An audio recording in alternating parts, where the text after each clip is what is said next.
Shin Tae-yong sukses bawa timnas Indonesia naik 28 strip di ranking FIFA hanya dalam 2 tahun.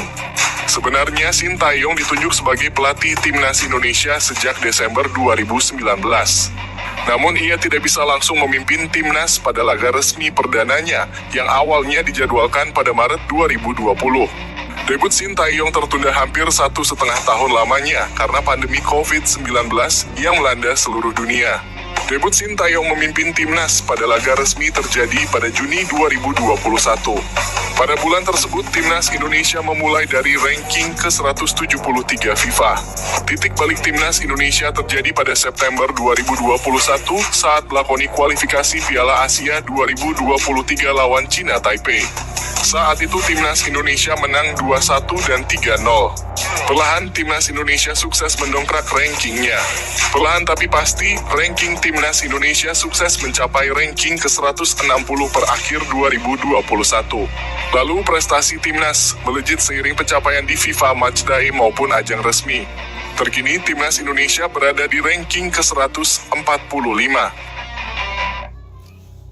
Legenda sepak bola Jepang akui kualitas timnas Indonesia semakin bikin ketar-ketir lawan. Legenda sepak bola Jepang, Keisuke Honda akui kualitas timnas Indonesia semakin baik.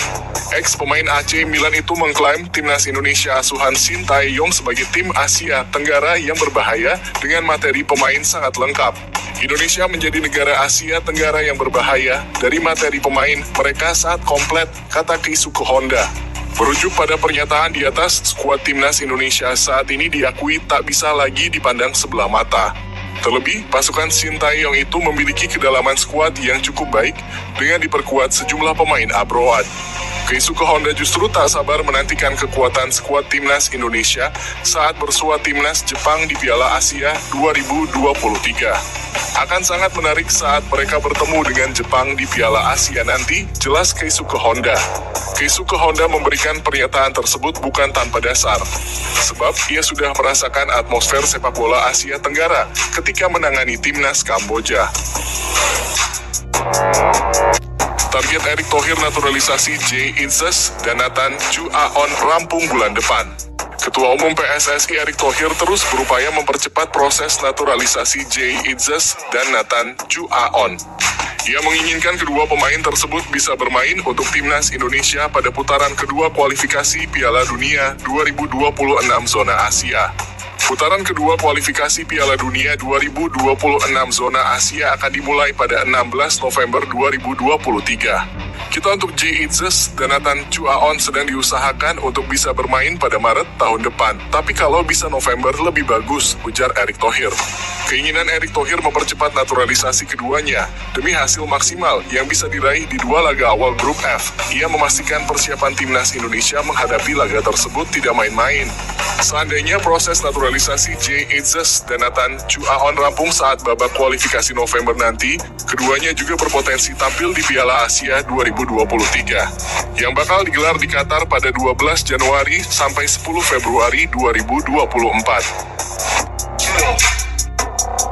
Tak cuma skill hebat, Shin Tae-yong inginkan pemain timnas punya karakter jujur. Shin Tae-yong memang dikenal sebagai sosok yang tegas ketika melatih pemain. Ketegasan ini membuat mental pemain timnas Indonesia pun jadi terbentuk.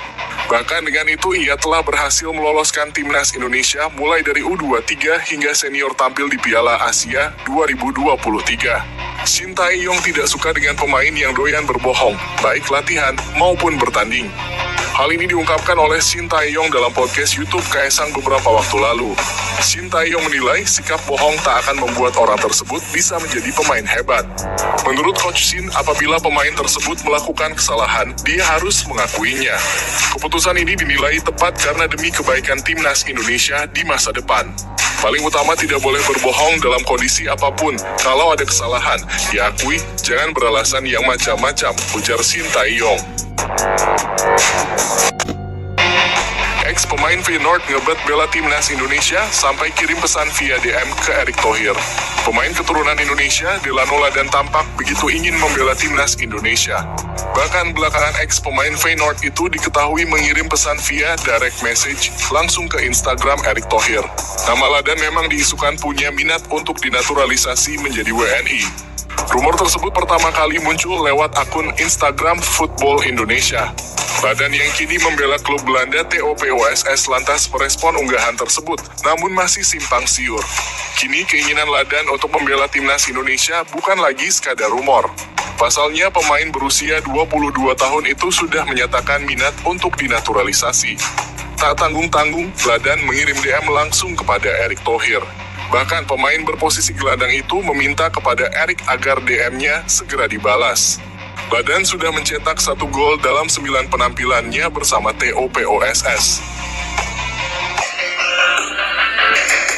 Erick Thohir pastikan Amar Brkic masuk skuad timnas Indonesia di Piala Dunia U17 2023. Ketua PSSI Erick Thohir memberikan kabar terbaru terkait nasib para pemain diaspora yang ikut pemusatan latihan timnas U17 di Jerman pada 18 September sampai 22 Oktober 2023. Dalam TC di Jerman ada 5 pemain keturunan yang dilibatkan.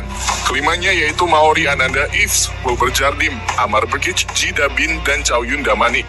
Di antara kelima nama tersebut, Wilber Jardim dan Jida Bin disebut punya kans paling besar untuk masuk skuad utama di Piala Dunia 2023 yang berkekuatan 21 pemain. Satu nama lain yang sudah dipastikan adalah Amar Brkic. Kemarin sudah ada Wilber dan juga ada satu pemain lagi dari Jerman Hoffenheim, Amar, sepertinya dia masuk skuad timnas, ujar Erick Thohir. Baginya pemain diaspora seperti Amar Brkic layak mendapatkan kesempatan. Apalagi kemampuan Amar Brkic juga cukup mumpuni. Ia dinilai bisa menambah kekuatan skuad Garuda Asia di Piala Dunia 2023.